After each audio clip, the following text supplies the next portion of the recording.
بسم اللہ الرحمن الرحیم۔ شروع اللہ کے نام سے جو بڑا مہربان نہایت رحم والا ہے۔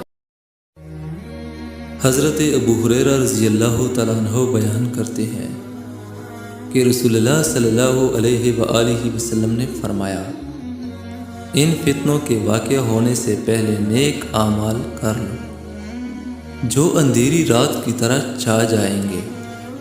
ایک شخص صبح مومن ہوگا اور رات کو کافر، یا شام کو مومن ہوگا اور صبح کو کافر، اور معمولی سی دنیاوی منفعت کے عوض اپنی متاع ایمان فروخت کر ڈالے گا۔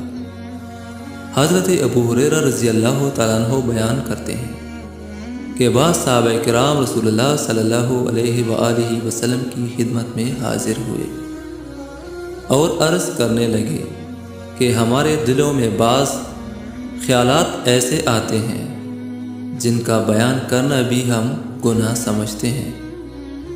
رسول اللہ صلی اللہ علیہ وآلہ وسلم نے فرمایا، واقعی ایسے خیالات آتے ہیں؟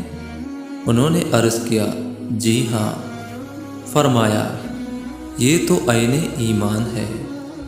حضرت ابو ہریرہ رضی اللہ تعالیٰ عنہ بیان کرتے ہیں کہ رسول اللہ صلی اللہ علیہ وآلہ وسلم نے فرمایا کہ تم میں سے کسی شخص کے پاس شیطان آتا ہے اور کہتا ہے کہ فلاں فلاں چیز کس نے پیدا کیا، حتیٰ کہ کہتا ہے تمہارے رب کو کس نے پیدا کیا۔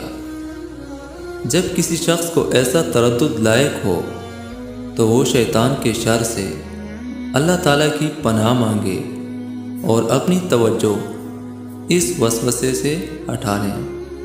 یہ تمام احادیث حدیثوں کی مشہور کتاب مسلم شریف سے نقل کی گئی ہیں۔